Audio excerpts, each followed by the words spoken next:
Oke, Pak Denny sudah bergabung. Ya, selamat siang Pak Denny. Selamat siang Bu Yeni, selamat siang semuanya. Selamat siang semua yang bergabung. Ya, ini ada Pak Joseph ya sudah bergabung di sini. Ada akun Always Sky juga sudah bergabung di sini. Selamat siang. Ya, Ibu Lastri juga selamat siang. Kita hari ini akan membahas tentang sosial media nih ya. Wah, ini ada Laus Liana juga. Laus, selamat siang ya. Terima kasih sudah bergabung semuanya di siang hari ini. Kita akan bicara tentang bagaimana sih memanfaatkan sosial media ya. Sosial media di dalam pembelajaran khususnya untuk membantu keberhasilan siswa ya dalam belajar. Karena Pak Denny ini salah satu pengguna sosial media yang cukup aktif khususnya YouTube ya. Jadi beliau ini seorang YouTuber. Iya begitu. Dan ya mungkin nanti kita akan mendengarkan cerita lebih banyak nih dari Pak Denny ya. Nah, untuk untuk bicara tentang sosial media ini. Nah, Pak Denny gimana kabarnya Pak? Sehat-sehat Pak semuanya. Baik Bu, sehat semua. Kami di keluarga sehat. Semoga juga Ibu dan juga teman-teman semuanya sehat. Iya, amin. Iya, terima kasih Pak. Iya Pak, ini kita ngobrolnya santai aja sih Pak ya tentang sosial media ini. Nah, sebetulnya sih yang dimaksud sama sosial media itu apa sih Pak? Versi menurut saya aja Bu ya. Kalau menurut saya itu sebuah platform atau sebuah media begitu, di mana kita bisa sharing sesuatu yang kita pikirkan, tentunya tanpa ada administrasi yang terlalu ribet gimana, nggak ada, tapi kita bisa ekspresi apakah itu bakat, apakah itu bahkan pikiran, sehingga ini sifatnya netral ya. Jadi bisa dibawa ke arah, menggiring ke arah positif atau menggiring ke arah negatif. Ya baik, jadi seperti itu ya tentang sosial media itu ada penggunaannya juga. Tadi Pak Denny bilang sebetulnya sih netral ya. Tapi ini untuk sosial media ini sendiri ada apakah ada sisi positif, ada sisi negatifnya gitu Pak kalau menurut Pak Denny sendiri? Ya, kembali ke konsep netral tadi ya Bu, yang menurut saya negatif atau positif itu tentu saja kalau kita bisa banyak belajar ya. Contoh, saya pernah yang pertama kali berkesan tuh ketika saya ganti tinta printer Bu. Tuh bingung, nggak tahu, rumah jauh dari teknisi. Ya udah, kita lihat YouTube aja tutorial langkah per langkah, itu ngebantu. Tapi juga tidak jarang juga karena saking bebasnya semua orang bisa mengupload tanpa, dalam tanda kutip, tanpa ada polisi yang langsung menangkap langsung ketika jadi pelanggaran. Ini juga bisa jadi media yang negatif, menyebarkan kebencian misalnya, berita bohong, konten tidak senonoh dan lain-lain. Jadi tetap kembali lagi plus minusnya masih berimbang. Jadi kembali ke penggunanya aja ya Pak ya, itu bisa menjadi positif maupun menjadi negatif tergantung dari pengguna yang memanfaatkan si sosial media ini ya. Wah ini sudah banyak juga nih yang makin banyak ya. Ada siswa juga nih, ada Gilbert, ada Aurel, ada Ivan ya, ada Cecilia. Ya ini siswa atau alumni juga ada ya. Selamat bergabung, terima kasih sudah bergabung nih. Kita belajar sama-sama dari Pak Denny ya hari ini ya, khususnya buat alumni-alumni yang mungkin kangen nih sama Pak Denny ya. Udah lama nggak ketemu.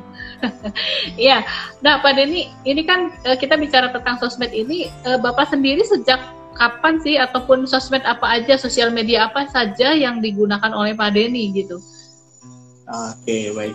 Sebenarnya kalau sebelumnya saya bukan orang yang sosmed banget ya. Jadi saya kenal pertama sosmed itu Friendster, itu atau tahun berapa ya? Ketahuan banget umurnya ya. Friendster waktu itu, kemudian Friendster dengan fitur yang terbatas digantikan oleh Facebook. Facebook cukup aktif waktu itu, sharing segala macam, tapi lebih ke arah curhatan hati Bu. Mungkin waktu itu karena masih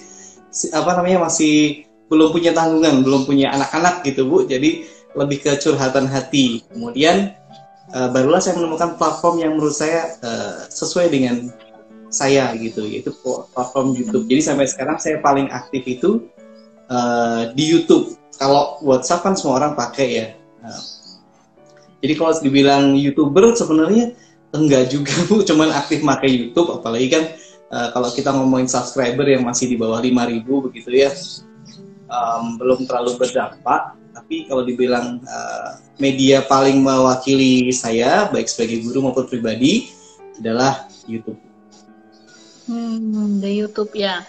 Nah, apa Pak yang membuat Bapak tuh lebih kelihatannya lebih cocoknya tuh dengan YouTube gitu, atau ya lebih tadi Bapak bilang mewakilinya?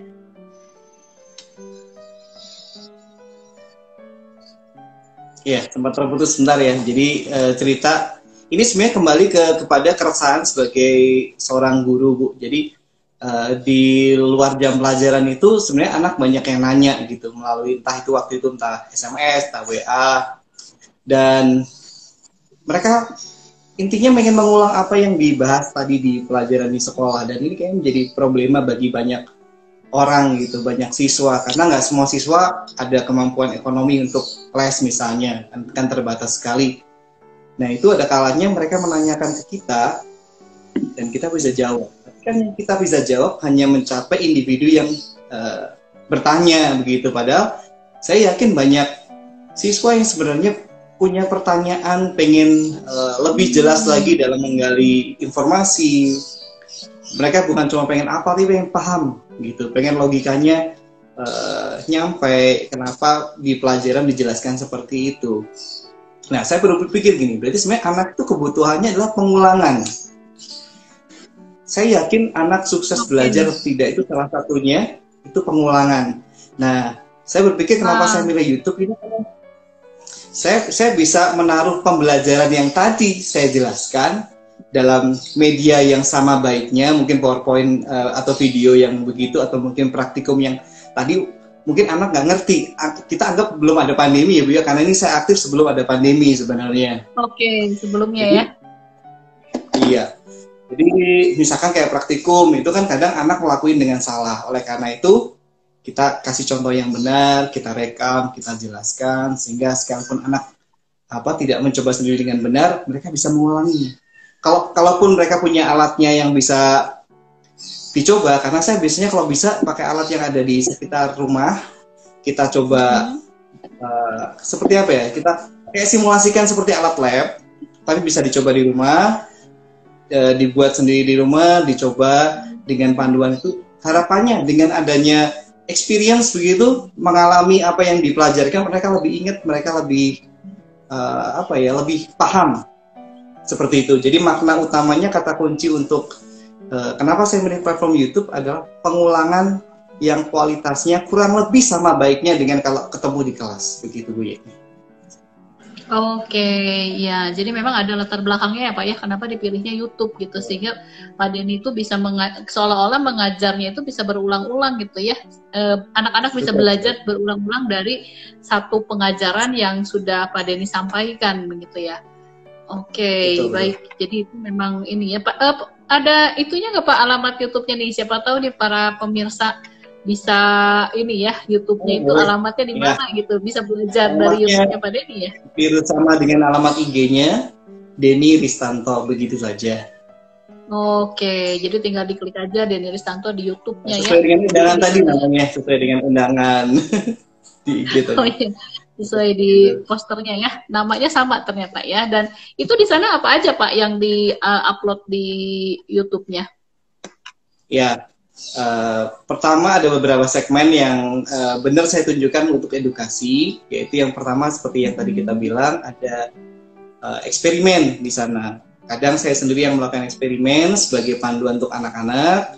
Kadang juga anak-anak kita yang memang Ibu mungkin nggak percaya, anak-anak kita itu luar biasa Bu.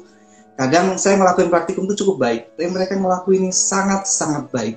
Sehingga saya pikir anak-anak yang mungkin yang Ibu kenal kayak seperti Kathleen Nevela, itu kalau praktikum luar biasa, bagus banget. Salah satu videonya adalah video pembuatan keju, itu ada di saya upload di channel saya. Itu sudah dari praktikumnya bagus, penjelasannya bagus, teknik editingnya juga bagus. Dan ini saya harap bisa menginspirasi adik-adik kelasnya seperti itu. Sehingga ada kayak recordingnya gitu ya Pak ya? Betul. Ini satu dari anak. Jadi dari saya sebagai contoh, kemudian anaknya sendiri yang kreatif sekali, kemudian ada juga tutorial seperti membahas soal, kan kita kadang-kadang tahu fisika itu menyulitkan bagi sebagian anak, dan bagaimana sih cara memulai untuk mengerjakan soal, tipsnya seperti apa, itu setiap bab, hampir semua setiap bab. Saya aktif dari tahun 2018, Bu Yeni, sampai sekarang tiap minggu masih upload, dan itu jumlahnya udah banyak sekali, dan hampir semua bab untuk pelajaran saya, khususnya IPA, berarti ada matematika, ada sedikit sih tapi nggak ke situ, fisika, biologi, kimia, paling banyak fisika dan biologi, itu sudah ada dan bisa dipakai untuk belajar. Tutorial, ya. Selain membahas soal juga ada Bu konten pembelajaran sebagaimana seperti rangkuman begitu, misalkan kita belajar bab interaksi makhluk hidup itu dari awal sampai akhir itu sudah ada rangkumannya, jadi sekalipun anak lupa, nggak paham, tinggal kembali melihat link yang sudah ada, baik di kita kan pakai LMS sekolah dan juga YouTube langsung, itu bisa diulang kembali gitu, dan harapannya sih ke depannya makin banyak teman-teman guru yang bisa menaruh videonya gitu, supaya anak itu bisa mengulang. Oke, jadi memang bisa diulang ya oleh siswa untuk pembelajaran ya. Oh ya, ini makin banyak nih Pak yang bergabung nih, karena kebetulan tadi memang sedang ada rapat katanya, dan sekarang sudah mulai, ya sudah selesai kelihatannya, dan sudah mulai banyak yang bergabung. Mungkin dari para pemirsa juga nih yang IG Live hari ini bisa bertanya atau mau bertanya kepada Pak Denny seputar memanfaatkan sosial media ya, khususnya nih YouTube itu gimana sih memanfaatkannya, atau mungkin juga cara-caranya ya. Pak Denny itu lebih ini ya, ahli ya dalam menggunakan YouTube begitu. Nah, tadi juga sudah dijelaskan konten-kontennya ya. Nah, kalau ini nih Pak Denny, mungkin di sini ada parents juga ya, ada orang tua juga, ada guru juga, Bapak Ibu guru yang bergabung juga, mungkin bertanya juga nih, cara menggunakan sosial media untuk pembelajarannya sendiri, caranya gimana ya Pak? Baik dari sisi siswanya, gimana sih memanfaatkan sosial media yang ada, dan juga bagaimana dari sisi guru untuk memanfaatkan ini gitu. Kalau tadi memang Pak Denny sudah singgung sedikit ya, sebagai guru Pak Denny sudah menyampaikannya juga gitu. Nah, mungkin ada hal lainnya kah, khususnya dari siswa sih, bagaimana cara memanfaatkan sosial media ini Pak?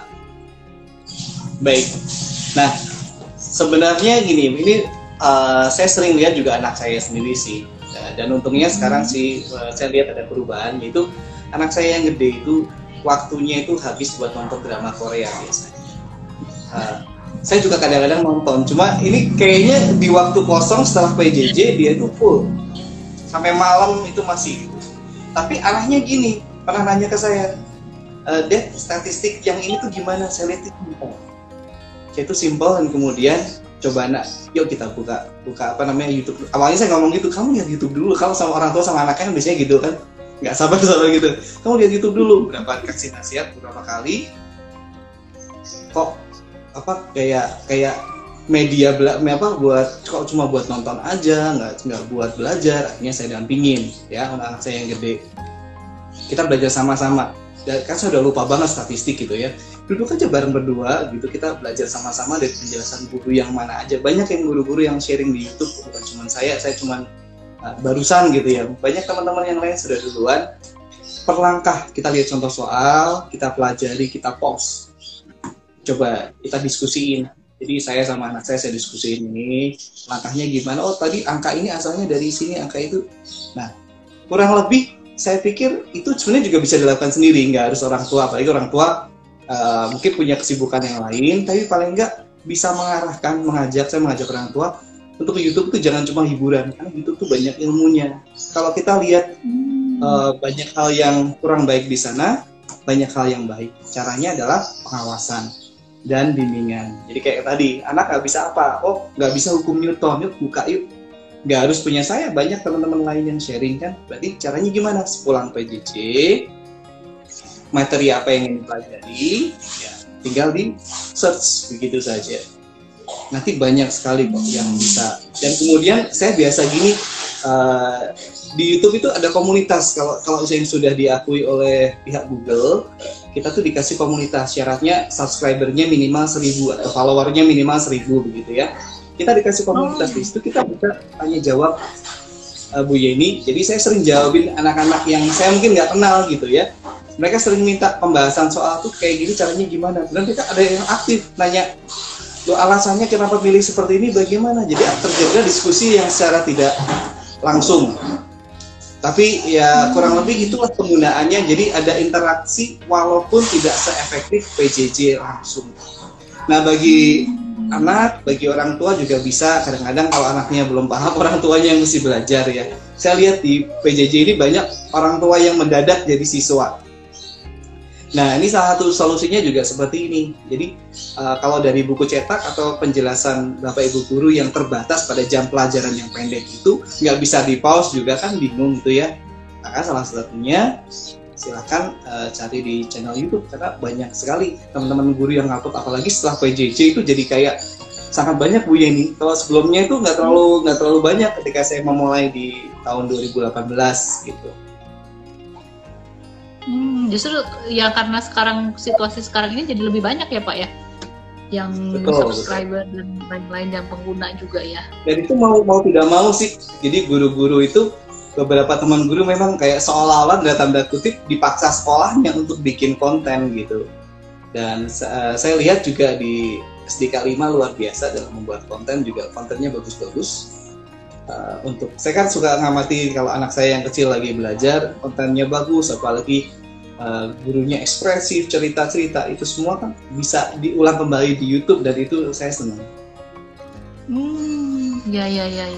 Ya jadi ini parents di sini juga yang berasal dari SDK 5 ya bisa juga ya untuk melihat nih YouTube yang sudah di upload ya, konten-konten yang sudah diupload di YouTube. Nah dan juga bisa coba juga nih untuk khusus untuk fisika ya, Pak Den, itu fisika atau yang lain-lain juga ada ya Pak ya? IPA saya bilang untuk saat ini beberapa tahun ini menyelesaikan IPA SMP. Di tahun berikutnya rencananya sih mudah-mudahan bisa untuk IPA SMA, terutama fisika SMA. Kalau SMP semuanya. Nah kemudian kita pengen bikin konten matematika untuk yang SMP. Jadi masih ada langkah-langkah yang akan dicapai seperti dalam tahun-tahun mendatang. Oke, masih berkembang nih YouTube-nya Pak Denny ya. Nah itu tadi parents dan juga Bapak Ibu Guru dan siswa juga yang sudah bergabung ini kita bicara tentang sosial media yang dipergunakan untuk membantu keberhasilan siswa dalam belajar ya, bagaimana anak-anak bisa belajar. Dan tadi khususnya sih Pak Denny memang spesialisnya di YouTube ya, bagaimana memanfaatkannya di YouTube. Ini ada yang mau minta bergabung ya? Apa salah pencet nggak ya? Atau memang mau bergabung? Boleh di chat ya, mau bergabung atau tadi ke klik aja.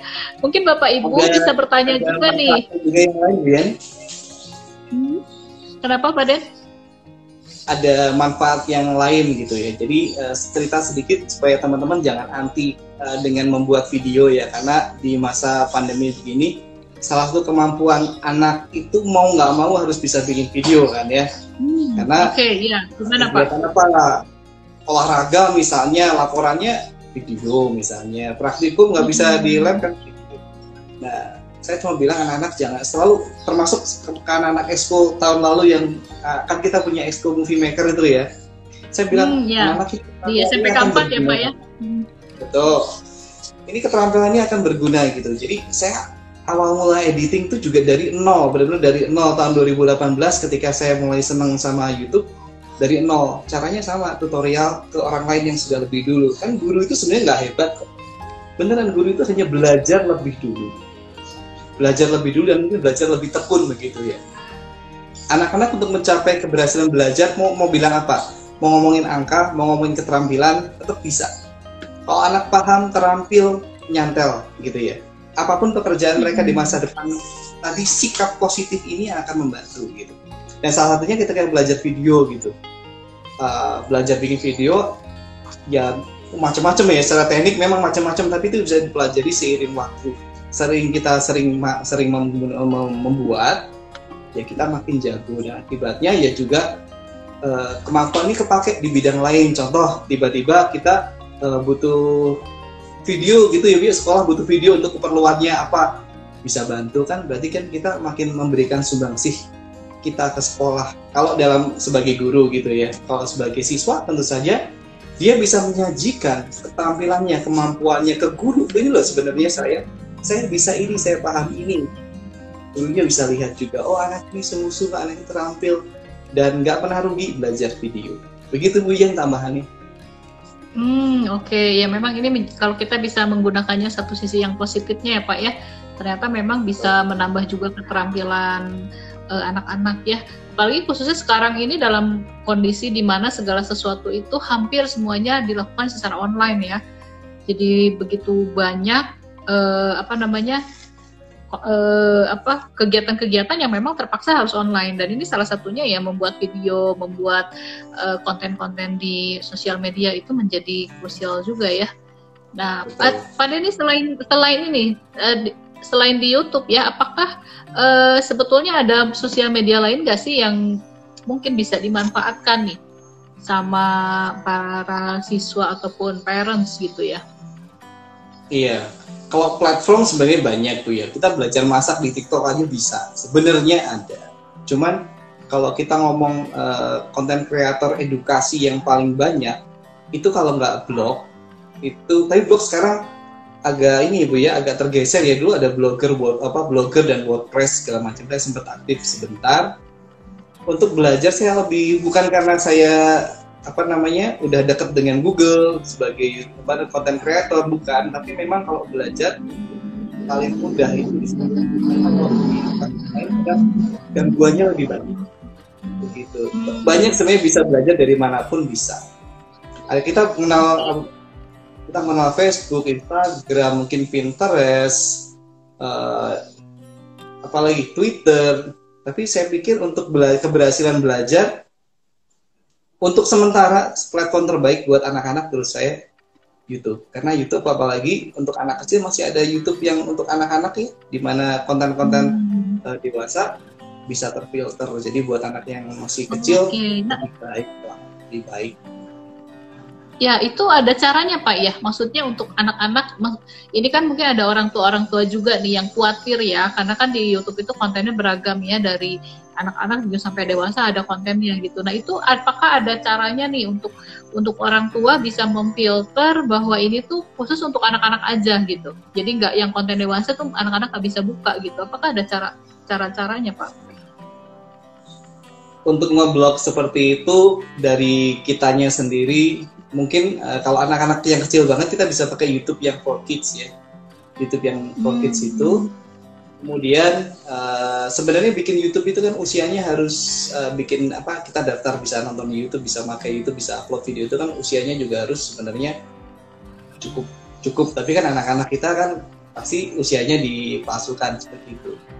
Nah, ini sebenarnya untuk parents itu dari salah satunya, ini banyak cara, salah satunya dari historinya ya. Kalau dari history YouTube-nya ya. Kalau misalnya boleh, itu akun tuh dipakai bareng. Karena apa yang sering ditonton anak itu akan muncul. Kalau saya sendiri, akun anak saya pakai punya saya. Gitu, salah satu yang punya saya. Sehingga kalau historinya, menurut saya kayak konten loh, ini kontennya sadis loh ini.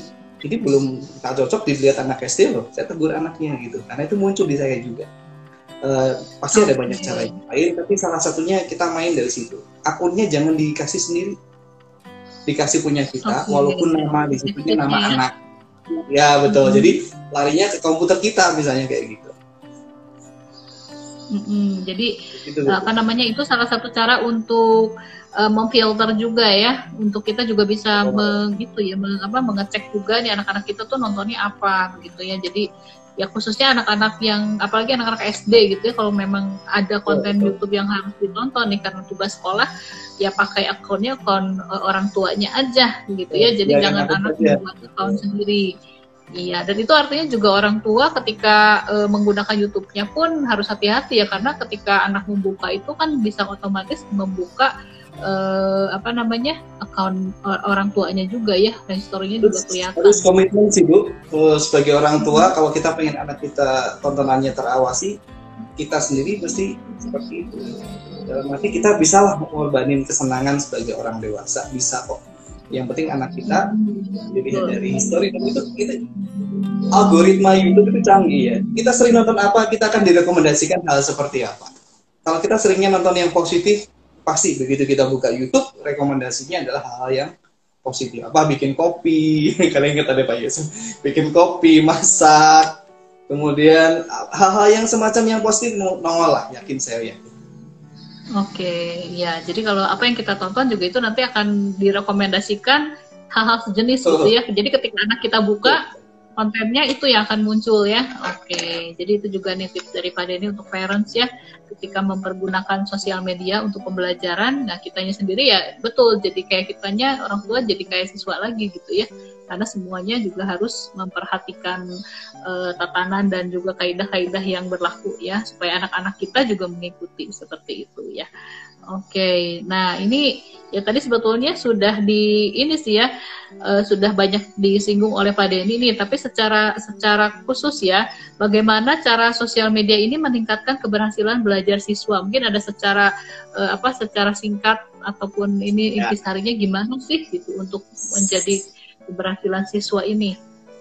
Baik, secara singkat ya, kasih contoh aja ya. Dalam pekan ini, karena saya nyari hobi baru di masa pandemi ini, karena emang nggak banyak keluar. Saya lagi belajar virtual drum, Bu. Virtual drum itu kita main drum tapi di ponsel Android gitu, mensimulasikan kalau kita benar-benar sedang bermain drum. Jadi itu saya mulai hampir dari nol. Kuncinya apa, Bu? Satu hari saya bisa ngulang latihan lagu yang sama itu sampai berapa? 10, 15, 20 kali. Jadi sekali lagi kata kunci di sini belajar fisika, matematika juga sama kok. Kuncinya pengulangan. Nah, yang kadang-kadang saya sering sesalkan tuh begini Bu, anak-anak tuh lihat video sekali nggak ngerti itu kayaknya udah saya memang nggak bakat gitu loh. Padahal itu memang ada orang yang harus mengulang. Contohnya kayak saya dulu senang matematika tuh berawal dari banyak pengulangan gitu. Orang lain bisa kadang 2 kali diajarin bisa, sekali diajarin bisa, saya tuh nggak bisa kayak gitu Bu ya ini. Saya tuh harus beberapa kali, lebih 5 kali, 6 kali. Dan zaman dulu nggak ada YouTube, adanya buku. Saya masih ingat zaman dulu saya nyatet semua perkataan guru saya tulis gitu. Nah sekarang udah ada media yang lain, video misalnya. Jadi kalau kuncinya tadi dipakai untuk pengulangan. Oke, jadi untuk pengulangan ya, anak-anak itu nggak usah nggak usah harus ke gurunya nanya lagi, tapi tinggal klik aja gitu ya nih. Ke Pak Denny tadi Pak Denny tuh ngejelasinnya gimana ya, ya udah klik lagi aja. Kan jadi, gurunya sama gitu pokoknya. Ini sebenarnya saya juga udah punya murid dari sekolah lain loh Bu ya ini. Kan saya udah cerita tadi, saya sering jawabin pertanyaan anak-anak dari luar sekolah yang lain gitu ya. Oke, ya malah jadi melebar ya Pak ya, meluas ya Pak ya kemana-mana ya. Oke, itu bagus sekali dan ini ternyata memang banyak sekali yang bisa kita lakukan dan juga kita bisa manfaatkan ya. Ini ada yang mau bergabung nih, boleh diterima nggak ya nih? Lausuliana pengen bergabung atau mau ini ya, mau sharing juga? Lausu mau sharing juga kah? Tadi ada beberapa sih. Lausuliana mau sharing, boleh di chat dulu ya. Kalau mau sharing silahkan. Di chat dulu kasih tahu apakah mau sharing. Iya, atau kepencet, karena kadang-kadang suka keklik juga nih di Instagram ini seperti ini. Ya mungkin salah satunya ini Instagram juga salah satu sosial media yang sangat efektif juga ya untuk komunikasi sebetulnya. Baru belajar hari ini Bu tadi. Baru belajar hari ini dari Bu Yeni. Padahal ini ahlinya di YouTube ya. Nah ini untuk ternyata Instagram juga bisa nih, meskipun masih belum tahu sih gimana cara memanfaatkan secara maksimal Instagram ini untuk tapi ada potensinya ya Bu ya. Contohnya seperti ini kan. Iya betul. Ya. Oke, nah ini sekali lagi nih Pak untuk bagaimana memanfaatkan sosial media secara maksimal untuk hal yang positif dan bukan yang negatif nih. Ini tadi juga dari tadi sudah sempat disinggung-singgung sedikit ya. Kita kesimpulan gimana nih? Betul. Jadi kita memang sekali lagi kita akan pakai akun yang bersama. Kalau kita pengen ngawasin anak kita, kasih akun yang punya kita. Kita bisa bikin akun banyak kan. Buat kita pribadi mungkin ada, buat yang dipakai buat anak. Jadi kalau kamu belajar, pakailah akun ini. Dari historinya kita bisa cek anak belajar atau tidak. Kemudian sekali lagi anak menggunakan anak menggunakan konten video itu sebagai, tadi saya bilang pengulangan, selain pengulangan juga bisa belajar hal yang baru.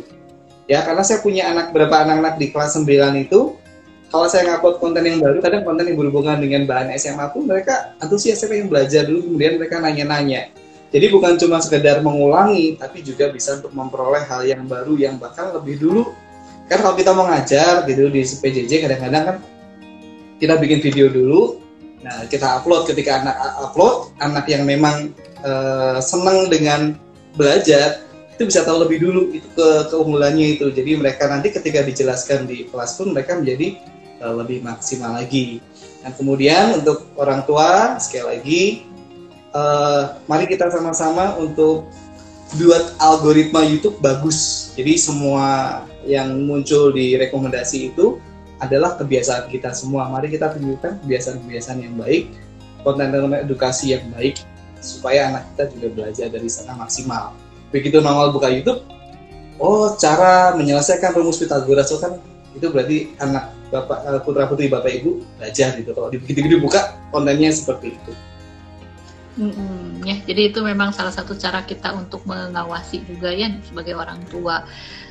Ya, mungkin Bapak Ibu ataupun Bapak Ibu guru dan juga para siswa yang sudah bergabung boleh juga bertanya nih ya. Kita masih ada waktu sedikit lagi karena hari ini sih hanya 40 menit aja ya, karena Pak Denny juga sibuk sekali ini, ada banyak tugasnya. Beliau ini juga di tengah kesibukannya ya. Terima kasih banyak Pak mau berbagi ya, sharing nih kepada kita semua, khususnya tentang menggunakan sosial media yang ini juga tentunya nggak terlepas ya dari keseharian kita, khususnya pada akhir-akhir ini nih masa pandemi di mana kita harus online terus-menerus ya. Jadi untuk Bapak Ibu boleh silahkan untuk bertanya nih, atau mungkin juga masih terpesona ya, ternyata YouTube bisa jadi buat belajar nih Pak. Iya, bukan hal yang negatif gitu ya, karena kadang-kadang kan kamu main YouTube aja gitu. Nah, itu tuh sering tuh kedengeran seperti itu. Tapi ternyata YouTube itu juga bisa tuh digunakan. Istilahnya kayak mata pisau aja gitu ya. Pisau itu kan bisa untuk hal yang positif, bisa untuk memotong, bisa tapi juga untuk menyakiti bisa. Nah, itu sesuatu hal yang positif negatifnya selalu ada ya. Nah, mari kita gunakan secara positif begitu ya. Nah, tadi Pak Denny sudah menyampaikan begitu banyak hal ya. Nah, ini ada apa nih? Ada komentar nih dari Pak Joseph ya. Ya, terima kasih Pak. Ini benar sekali, banyak belajar banyak belajar dari media apapun, melakukan pengulangan dan mempraktekannya. Dahulu buku, saat ini digital. Apapun itu dapat menjadikan ilmu bermanfaat sekali saat ini dan masa datang. Ya, sukses ya Pak Denny. Terima kasih Pak Joseph untuk sharingnya ya. Dan ini juga betul sekali ya, kalau zaman dulu pakai buku Pak. Kalau sekarang kita cukup satu aja ya, kemana-mana pakai handphone aja udah, kalau nggak pakai iPad gitu. Nah itu kemana-mana udah nggak berat gitu, tinggal klik semua ada di sana ya. Nah oke Pak Denny, ini tinggal satu lagi yang disebut kemauan gitu. Iya betul sekali. Iya betul. Ya, itu ininya semua sudah tersedia ya Pak ya. Segala sesuatu sudah tersedia secara online, sudah tersedia secara digital. Apapun yang kita cari itu Google tinggal klik semua ada. Betul sekali Pak. Kalau kita punya kemauan, semuanya pasti akan ada jalannya ya. Oke, baik Pak Denny, kita ini nih supaya Pak Denny juga bisa melanjutkan tugasnya kembali, kita akan masuk aja Pak ke closing statement Pak Denny. Mungkin ada pesan-pesan untuk pemirsa ya, untuk parents, untuk teacher, dan juga untuk para siswa nih Pak. Closing statementnya Pak Denny nih untuk kita semua. Baik teman-teman, kita bisa manfaatkan berbagai media, salah satunya YouTube. Mari kita, kalau yang memang senang bikin video, mari kita bikin video edukasi, itu membantu kita sebagai guru. Kita nggak perlu menjelaskan berulang-ulang, capek, tapi kita kasih anak video yang terbaik, mereka bisa ngulang. Buat parents semuanya bisa melakukan pengawasan melalui algoritma YouTube, rekomendasi, dan jangan dimarahin dulu anaknya kalau YouTube, lihat dulu kontennya.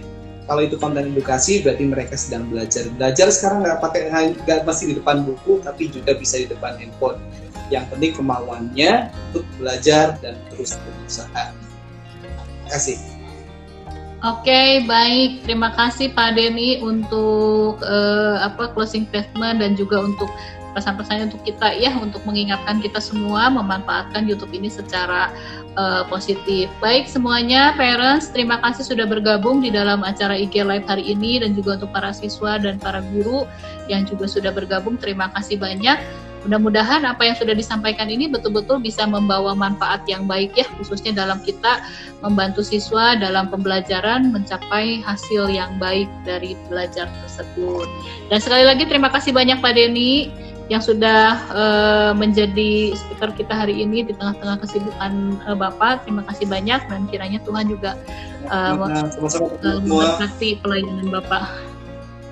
Ya Pak. Ya, baik, kalau begitu terima kasih banyak semuanya. Mari kita akan akhiri semua IG Live hari ini, dan kita akan bertemu kembali di minggu depan dengan tema dan pembicara yang lain, dan kita silakan untuk bergabung juga untuk semuanya. Terima kasih banyak Pak Denny. Mari saya undur diri juga ya. Terima kasih. Mari semuanya, Tuhan memberkati ya. Terima kasih, nih ada Pak Denny. Ya, terima kasih.